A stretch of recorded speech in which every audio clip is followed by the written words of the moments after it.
Selamat datang di channel Alur Donghua. Sebelum menonton, silahkan subscribe, biar Mimin tambah semangat update-nya. Dia mengangkat tangannya lagi, dan beberapa jimat ditembakkan sebelum menempel pada kotak batu giok dalam sekejap.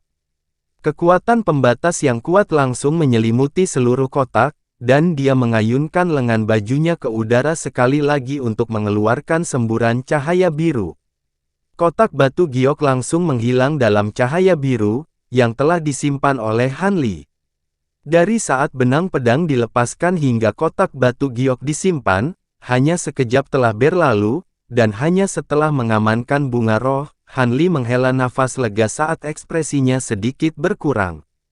Dia melihat batang bunga yang terpotong dan ragu-ragu sejenak, tetapi memutuskan untuk tidak melakukan apapun saat dia pindah ke area berikutnya. 7 obat roh berikutnya semuanya diamankan menggunakan metode ini. Han Li pertama-tama memotong buah atau bagian penting lainnya dari tanaman yang mengandung bijinya, lalu dengan cepat membekukannya sebelum menyegelnya dengan jimat pembatas. Setelah mengadopsi metode ini, dia akhirnya bisa mencegah tanaman dari kehancuran.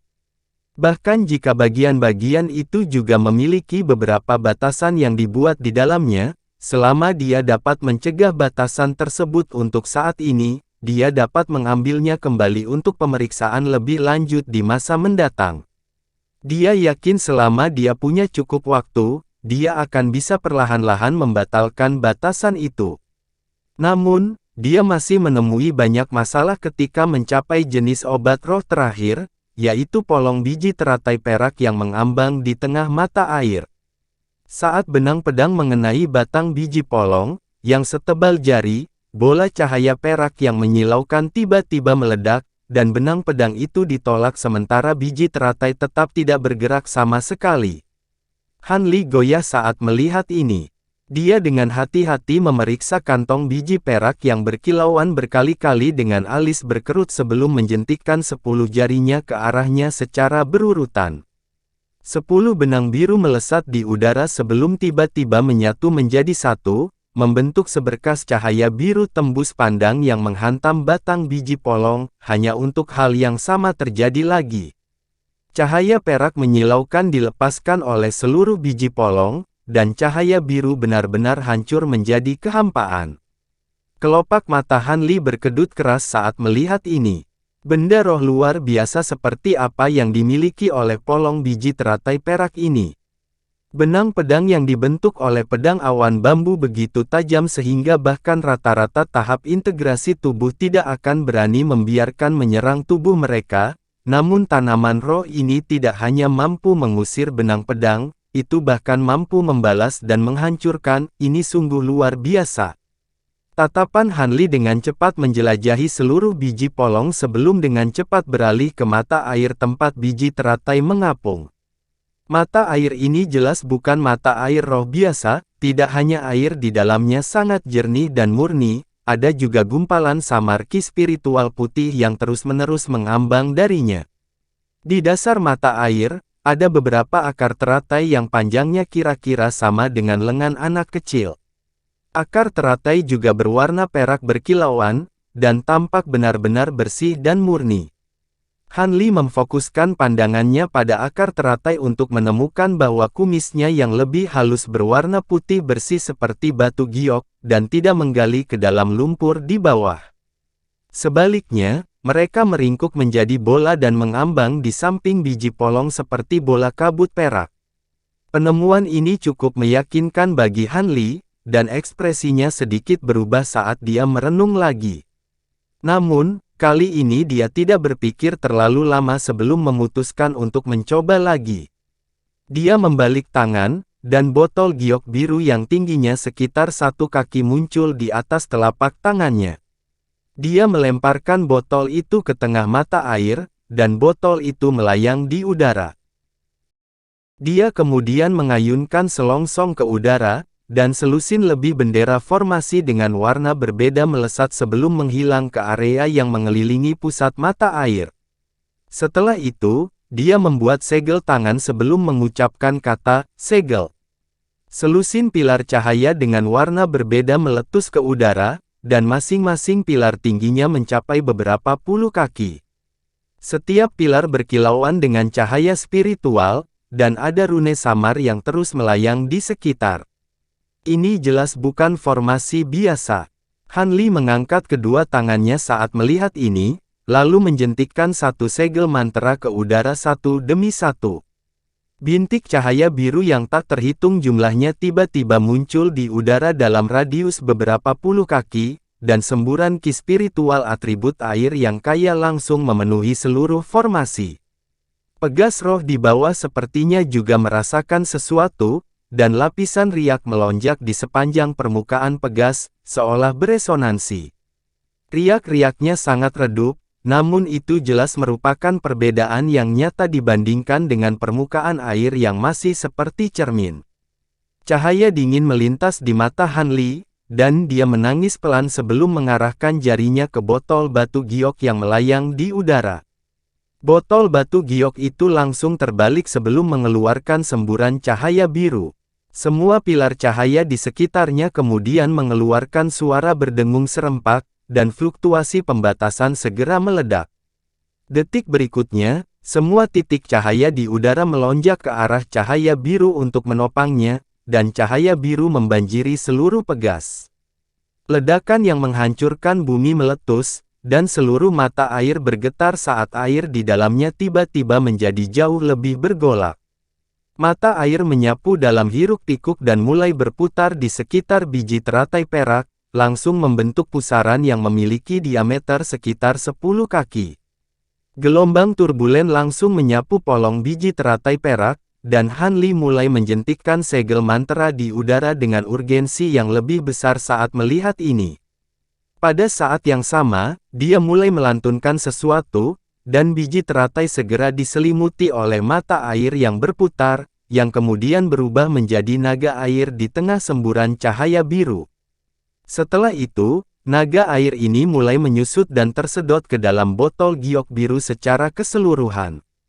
Jantung Han Li berdebar kencang saat dia menunggu dengan cemas, tapi untungnya tidak ada kecelakaan yang terjadi, dan biji teratai perak dan akar teratai sama sekali tidak rusak setelah ditarik ke dalam botol batu giok. Aliran segel mantra yang dilepaskan oleh tangannya berhenti, dan dia melambaikan tangan ke arah botol batu giok. Botol biru itu segera terbang ke arahnya sebagai bola cahaya biru sebelum mendarat di tangannya, di mana dia segera melepaskan indera spiritualnya untuk memeriksa isi botol itu. Dia menemukan bahwa biji teratai perak dan akar teratai sama sekali tidak terluka saat mereka mengapung di mata air, dan ini tentu saja membuatnya sangat gembira. Setelah menyegel botol batu giok dengan seikat jimat, Han Li menyimpannya ke dalam gelang penyimpanannya dengan sangat hati-hati, menempatkannya di antara tumpukan besar kotak batu giok. Ini adalah satu-satunya tanaman roh lengkap yang bisa dia peroleh dari daerah ini, dan mengamankannya mengurangi rasa frustrasinya karena menghancurkan 5 obat roh pertama. Setelah itu, Han Li menjelajahi seluruh kebun obat, dan mengumpulkan semuanya tanpa berpikir dua kali. Mungkin obat-obatan roh ini dianggap sebagai barang yang sangat biasa di mata pemilik tempat ini, tetapi sangat berharga di alam roh, dan dia telah menuai hasil yang sangat melimpah selama perjalanan ke kebun obat ini. Setelah memastikan bahwa dia tidak melewatkan obat roh, Han Li memutuskan untuk segera berangkat dari tempat ini. Karena itu, dia mengeluarkan instruksi kepada Kuer, dan dia menghilang ke balik lengan bajunya sebagai bola cahaya putih sebelum dia keluar dari kebun obat. Hati Han Li segera tergerak setelah mendengar ini, diikuti dengan sedikit senyuman muncul di wajahnya. Tampaknya Si Kun dan Liu Suyer akhirnya menerobosnya menggunakan kekuatan kasar. Han Li melirik kedua istana samping yang tersisa dan merenungkan pilihannya sebentar sebelum memutuskan untuk berjalan menuju istana utama. Beberapa saat kemudian, dia muncul lagi di depan istana utama, tepat pada waktunya untuk melihat cahaya ungu berkelap-kelip dari gerbang istana utama. Sementara itu, Si Kun terpaksa mundur 12 langkah saat dia mengeluarkan erangan teredam. Palu raksasa yang dia pegang dengan cepat dilenyapkan oleh petir ungu yang berkedip, hanya menyisakan sepasang pegangan di tangannya dalam sekejap mata. Wajahnya benar-benar pucat, dan ada sedikit keheranan di matanya. Namun, sebelum dia bisa melepaskan kemampuan lain untuk menangkal ular petir ungu, Liu Suier, yang berdiri lebih dari 100 kaki di belakangnya, langsung beraksi. Dia melemparkan cermin perak ke udara, dan permukaan cermin bergetar sebelum beberapa pilar cahaya biru melesat keluar untuk sementara menahan ular petir ungu. Si Kun segera memanfaatkan kesempatan ini untuk melepaskan raungan rendah saat dia bergegas mundur, langsung meluncur mundur sekitar 300 kaki. Pada saat ini, pilar cahaya biru tidak mampu menahan kekuatan petir ungu dan hancur di tengah guntur yang keras. Ular pencahayaan ungu kemudian mengikuti arah pilar cahaya dan beralih ke Liu Suier sebagai target. Hati Liu Suier tersentak saat melihat ini, tetapi dia bertindak dengan sangat tegas, tiba-tiba menunjuk ke arah harta karun cermin di udara, di mana cermin itu terbang langsung ke arah ular petir atas. Setelah itu, tubuhnya bergoyang, dan dia tiba-tiba menghilang sebagai jejak bayangan. Detik berikutnya, dia juga muncul sangat jauh dari gerbang istana. Ledakan tumpul terdengar saat kilat ungu menghantam cermin perak, dan mengikuti serangkaian guntur yang bergemuruh, cermin itu meledak sebagai bola cahaya perak. Setelah kehilangan target terdekat, ular petir ungu berkedip tak menentu beberapa kali sebelum juga menghilang dengan sendirinya. Liu Suier sudah menduga bahwa cerminnya akan dihancurkan oleh petir ungu, tetapi ekspresinya menjadi gelap. Tepat pada saat ini, Han Li perlahan berjalan ke arah mereka, dan berkata, "Rekan Taois, batasan ini bukan batasan rata-rata Anda. Jika kita ingin melanggarnya, kemungkinan besar kita harus bekerja sama." Si Kun dan Liu Suier mengetahui kedatangan Han Li setelah mendengar ini. Wajah Si Kun sedikit berkedut, dan ada tatapan masam di matanya saat dia menggerutu, "Kamu benar-benar pria yang licik, Kakak Han, kamu tahu bahwa batasan ini akan sulit untuk dilanggar, jadi kamu pergi ke tempat lain. Kamu tiba di sini jauh lebih awal dari kita berdua, jadi kamu pasti sudah menuai banyak hadiah, kan?" "Aku memang menuai beberapa hadiah, tapi bagaimana mereka bisa dibandingkan dengan harta di istana utama? Aku yakin kalian berdua tahu bahwa harta yang diminta oleh dua senior kita dan semua harta penting lainnya pasti ada di sana," jawab Han Li dengan senyum. "Tempat ini dulunya dihuni oleh yang abadi, dan harta yang biasa-biasa saja di mata mereka kemungkinan besar akan sangat berguna bagi kita. Namun, kami memutuskan pengaturan ini pada awalnya, jadi saya pasti tidak bisa mengeluh, mengingat Kakak Han telah mengamankan awal melalui kekuatannya sendiri.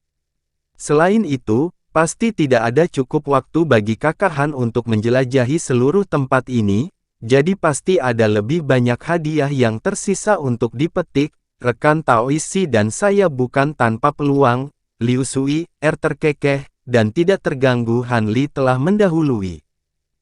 Ekspresi Si Kun tiba-tiba berubah sedikit setelah mendengar ini, dan dia tersenyum ketika berkata, "Namun, Saudara Han jelas yang paling kuat di antara kami, jadi kami harap Anda dapat melakukan upaya ekstra ketika kami mencoba untuk melanggar batasan istana utama ini. Aku yang paling kuat di antara kita. Aku pasti tidak akan berani menyetujui sentimen itu, tapi yakinlah, aku pasti akan berusaha sebaik mungkin," jawab Han Li sambil mengangguk. Liu Suier dan Si Kun bertukar pandang setelah mendengar ini, dan keduanya merasa agak tenang setelah Han Li berjanji. Keduanya adalah individu yang sangat bangga, tetapi setelah mendaki jalur gunung itu dan secara paksa menghancurkan formasi ilusi itu, telah menghabiskan sebagian besar kekuatan sihir mereka. Tanpa bantuan makhluk tak terduga seperti Han Li, akan sangat sulit bagi mereka untuk mendobrak batasan di istana utama ini. Mereka tidak perlu khawatir tentang Han Li yang tiba-tiba menyalahkan mereka setelah melanggar batasan ini karena Kai Liu Ying dan Duan Tianren masih menunggu di Cloud City, dan kedua senior tahap integrasi tubuh itu akan bertindak sebagai jaring pengaman mereka. Dengan banyaknya kemampuan kuat yang ditampilkan Hanli selama perjalanan ini, mereka berdua tidak lagi hanya iri, malah menjadi sangat waspada terhadapnya. Tapi sekali lagi, jika bukan karena kekuatan tak terduga Hanli, mereka mungkin akan cenderung untuk mencabut perjanjian awal membagi harta selain yang diminta oleh Cai Liuying dan Duan Tianren. Liu Suyer dan Si Kun sama-sama mewaspadai kemampuan Hanli, dan mereka tahu mungkin bukan tandingannya bahkan dalam pertarungan 2 lawan 1, jadi mereka tentu saja tidak akan melawannya. Sebaliknya, Hanli yakin dengan kemampuannya untuk membunuh keduanya, tetapi dia tidak ingin melanggar perjanjian mereka karena hal itu berpotensi mempengaruhi kondisi mentalnya, sehingga memanifestasikan setan batin. Selain itu, dia juga cukup waspada terhadap Cai Liuying dan Duan Tianren, jadi dia tidak memiliki motif tersembunyi. Dengan demikian, yang terbaik adalah mengamankan harta karun itu sesegera mungkin. Inilah mengapa Liu Suyer dan Si Kun segera mencoba untuk masuk ke istana utama setelah muncul dari formasi ilusi, meskipun mereka tahu bahwa pembatasan gerbang istana kemungkinan besar akan sangat sulit. Pada akhirnya, mereka menemukan bahwa pembatasan itu bahkan lebih kuat dari yang mereka duga, dan itu telah menghancurkan palu Si Kun dan cermin Liu Suyer dalam sekejap mata. Kedua harta itu bukan yang paling kuat dalam repertoar mereka, tapi itu pasti harta yang paling sering digunakan dan paling nyaman digunakan.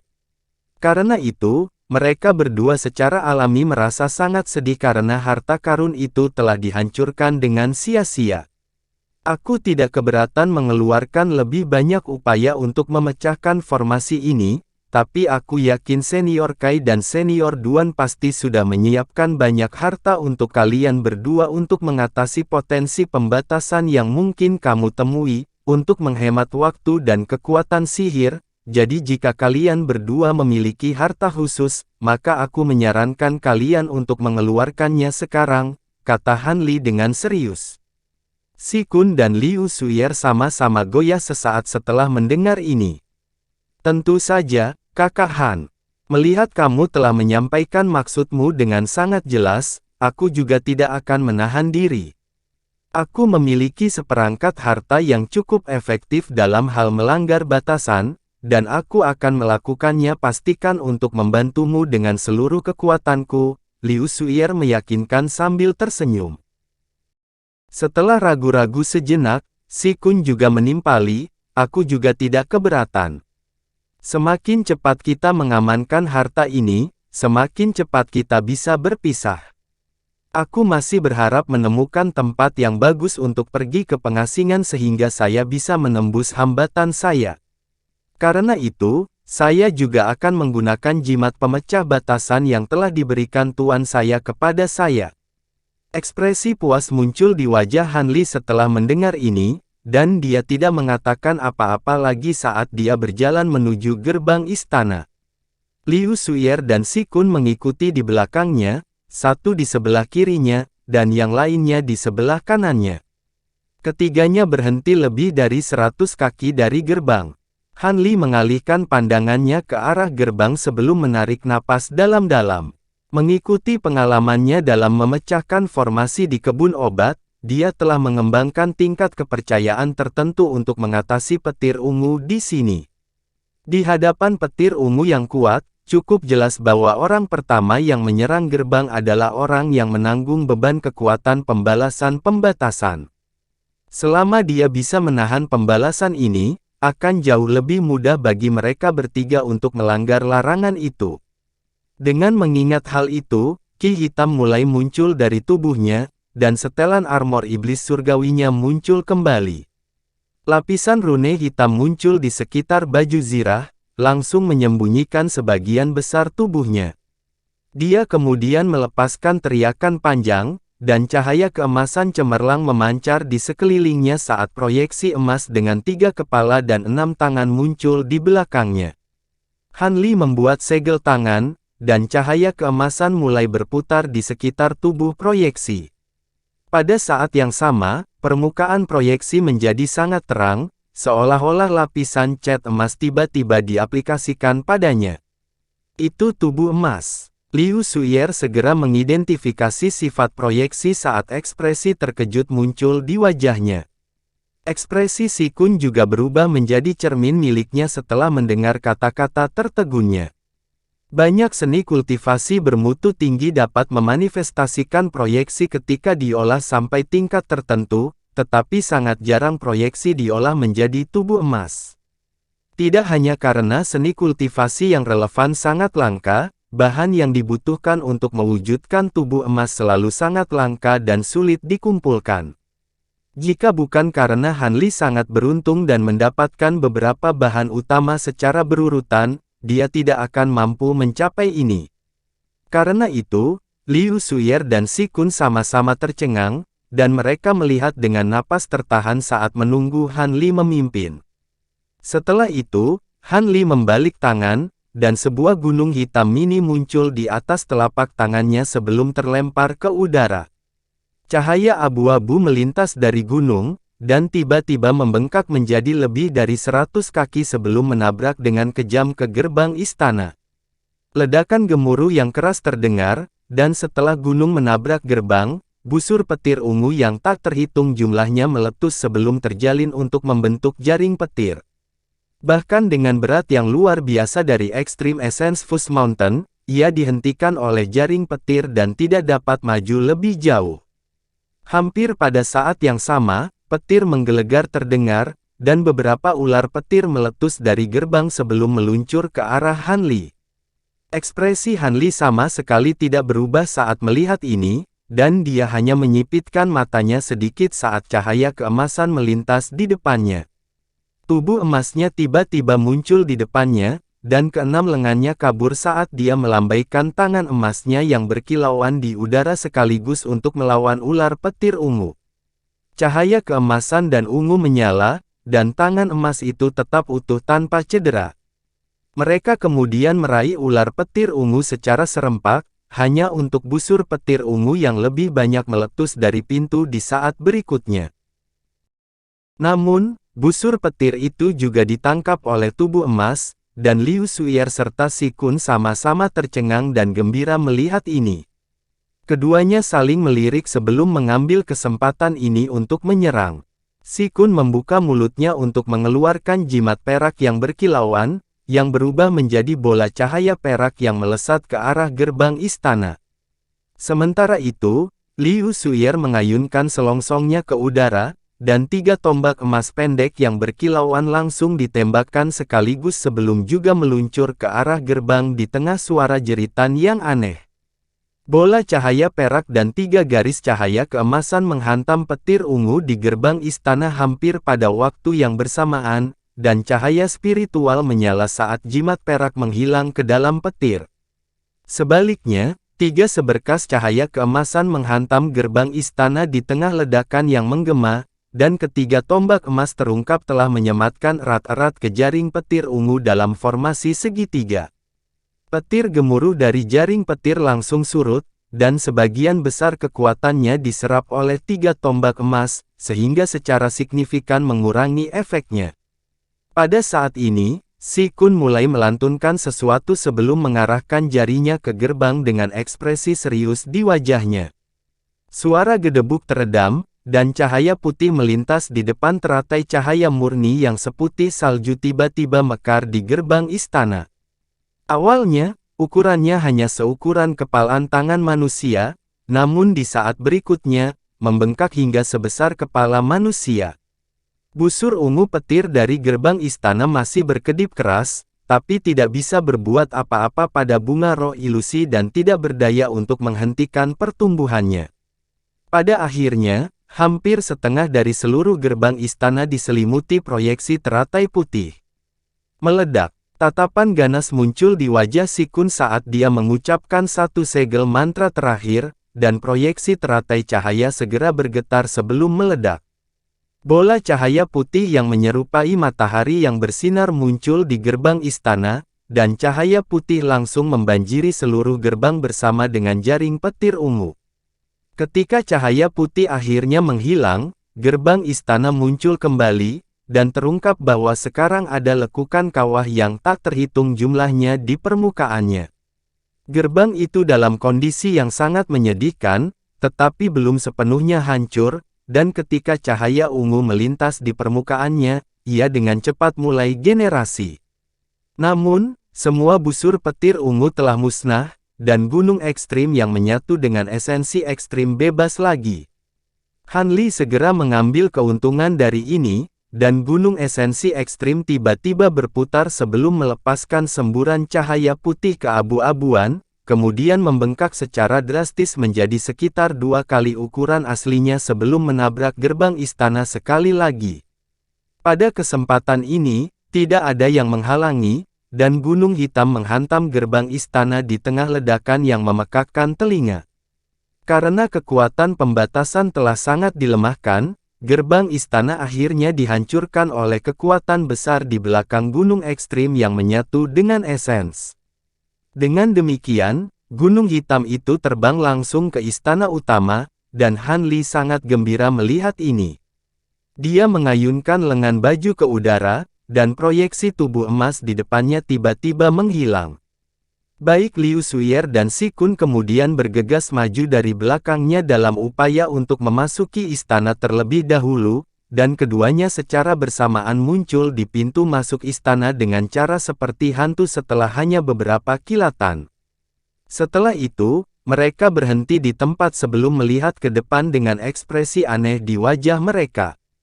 Saudara Si, instruksi tuanku kepadaku sangat jelas, aku harus mengamankan pil Spirit Void di dalam istana utama.